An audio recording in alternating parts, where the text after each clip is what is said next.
Alright, I'm just going to show you the easiest way to make a basic white dough. I've had a few asks about how to do it. So just need a little mixer like this, dough hook attachment. This is not an overly powerful mixer, but it does the job. Yeah, you need the dough hook, put that on there. I've got 500 grams of plain flour, and I put a little squirt of oil in, so it's about 1 to 2% of oil in there as well. So we'll chuck that on. Right, so you're going to need salt.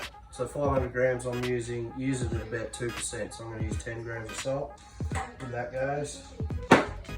Bread improver, you don't have to have bread improver, but it is very, it makes a big difference as to the result of your bread. So I've got some here. You can get bread improver from your supermarket just in near the flour somewhere. It just makes a hell of a difference to how your bread looks. So 1%, so 5 grams of that in there. Yeast, you can get yeast from the supermarket as well, dried yeast.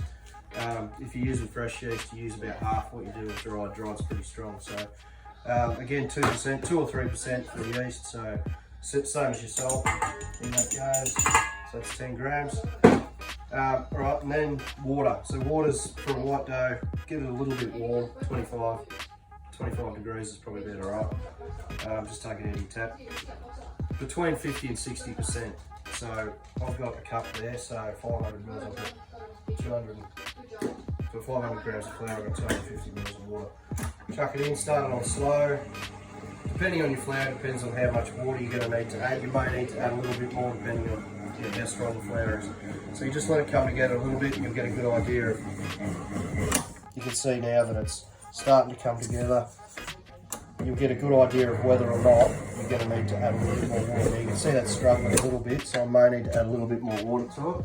So you just go till you get it nice and even. Just depends on the strength of the flour. So all the flour's different. So as it starts to come together, you get a bit of an idea of how much water you're going to need. You work it out exactly over a period of time.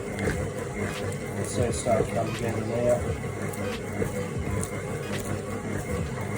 You just stop it and just have a bit of a look just to see what the consistency is like. To me that feels a little bit tight still. So I might just add a little bit more water. So I've probably added about 60% now. Let that come together.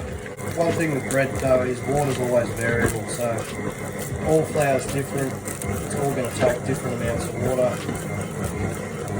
So there's never an absolute set amount of water that you're going to need. So you can see that's starting to sort of form nice. I'll crank that up a bit now. It's starting to sort of come together. Once it comes together, I'll crank it right up. Get it to come together a little bit more before I start to develop it. I'll just give it a bit of a check. That should be alright now. Now we'll beat the shit out of it now until it gets ready. Alright. So I've been mixing that for about 6 minutes now. Depending on the mixer, of course, as to how long it's going to take. So we'll get a bit of, because it's been mixed in a little mixer, I like to just give it a little bit of just a mould just to bring it together. You can see it's nice and smooth, but the best way to test if it's ready, you take a piece like so. You want to get that to be as thin as possible, basically without breaking, to let you know that the gluten's ready, that it's developed. So you can see that. You can almost see through that, and it's not breaking, so that tells you that it's ready. If that's breaking really easy, then it needs more mixing. You want to get it's a fine line. You don't want it to start getting sticky. If you keep mixing that too much, it's going to start to get sticky, and it'll be over mixed, and it's going to affect the way it proves up. So now just mold it up into a ball, like so. Take your bowl off, a little bit of flour in, and I'm just going to sit it in there like that, and I'm going to cover it. Normally you put it into a prover. We don't have a prover here because it's at home, so I've got the oven going over there. I'm just going to sit it in the bowl and let this rest for about 15 minutes before I scale it up and make it into some loaves. So we'll let that sit for 15 minutes. All right, we're back. So we've been letting this rest for about 15 minutes, so it's you know, 1.5 the size it was. You can let it double in size. I had it on top of the stove, so it was getting a bit of heat coming off the stove, so it's going to prove up a little bit quicker. Obviously, the hotter the water you have, the more yeast. You don't put too much yeast, but the more yeast, it's going to prove quicker. So now we've got our piece. We've got our tin here. Make sure that's well greased. Got my oven set, ready to go. Got my little scales here. So this size tin, I'm going to cut a piece. We'll weigh him off. We probably want to go about, we'll put about 500 grams in there. It might prove up a little bit thick, but that'll be fine. So now we've got our 500 piece there. We'll just put that piece aside. Now we're going to mould him up into our shape so we can put it in the tin, and then it's going to have to prove up again. It'll probably take, you want him to come up just above the tin, so it could take, because we don't have a prover, up to half an hour, even 40 minutes to come up. Right, so we've got our dough there. We're just going to flatten him out. You don't want too much flour going into it. If you roll too much flour into it, you're going to get holes in the middle of your bread. We've got our piece, make yourself a triangle like so.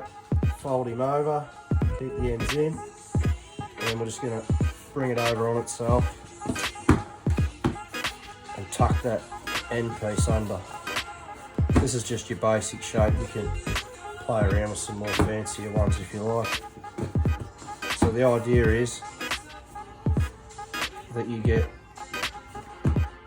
a nice straight seam along the bottom, and obviously the seam has to go down, because if you have it facing up, it's going to all crack open and get nasty. So we'll get it to about the length of the tin, pop them in, just push it down a little bit so it's nice and flat in the bottom there, and that's about it. Alright, so with the leftover dough, we've still got some dough here, so we'll make a few little rolls as well. So we've got the scales here, just tear them off. Yep. So we'll make some little rolls just to go with it. So we'll do a little 100 gram rolls, just so we're not wasting the dough. Kids can eat these. There we go, and we'll do a little one for Lily. Alright, so I'm just going to round these up. Round them up into balls. You want them nice and tight. So you're moulding with this part of your hand, not your fingers, so you're just pushing. And you get your nice little rolls. You want them nice and tight so they come up nice and even. And there, so we'll bake them off as well. They'll prove up a little bit quicker while we're waiting for our loaf. So you want these to about double in size, and then we'll put them in. So we'll let these prove up as well, and then we'll get them in the oven. Alright, so these are the rolls I made, so I'll let them double in size. Well, ideally for rolls, you want steam in your oven. So the blast of steam makes them shiny and gives you good lift in your product. So they look a little bit dull, and they probably haven't kicked as much as what they normally would, just because of lack of steam. So what I've been doing to try and get steam into the oven is just taking a spray bottle and I've just been spraying the wall of the oven. Obviously not spraying the back. This is a gas oven, so there's flame at the back.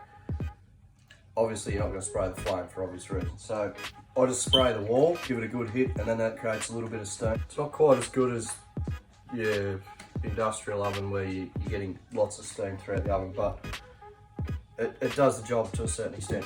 All right, so we've got our loaf here. So she's coming up just above the tin, and now we're ready to get it in the oven. So we'll take a little bit of flour. You don't have to do this. We just prefer it just for the crust purposes. So you can use a sieve just to get a nice even coat if you like, but I'm too lazy for that. So we're just going to put a little bit of flour. While it was proving, I was spraying the top of it with water as well, because if it was in a prover, the humidity is about 75 to 80%, so it stays moist. You don't want it to get dry on the top because it's going to look terrible. It's not going to kick. You don't want a crust on top of your bread before it's baked.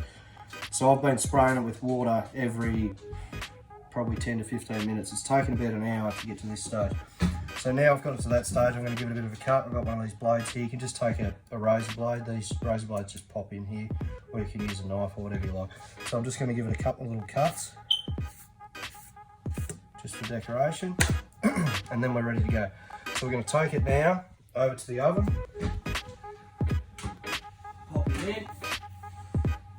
and then we're going to hit it with some steam. So we've got our bottle here. We spray the bottom and the wall just to create a little bit of steam in the oven, just to give it that lid and hopefully a little bit of shine as well. And then shut the oven quickly. Don't open the oven again for at least 15 to 20 minutes, otherwise obviously your steam's going to come out. So not on fan forced, I've got it on 220. That'll probably take about between 30 or 40 minutes, but we'll check on it over the course of it and see how we go. Right, 220, about half an hour, 20 minutes. We'll have a look. There she is. Turn the oven off, so try not to blow up the house. If you grease the tin well, it should pop out. Just do a somersault like that and land on the table. So,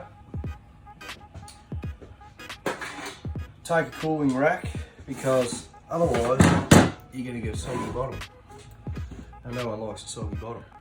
So, we'll let it cool down there for a little bit and then we'll slice him up. Don't slice it while it's hot, obviously it's just going to squash up and look pretty ordinary. So we'll just let it cool down there for a bit and we'll slice it up. Put about 5.5 kilos of butter on each slice and we'll try it out.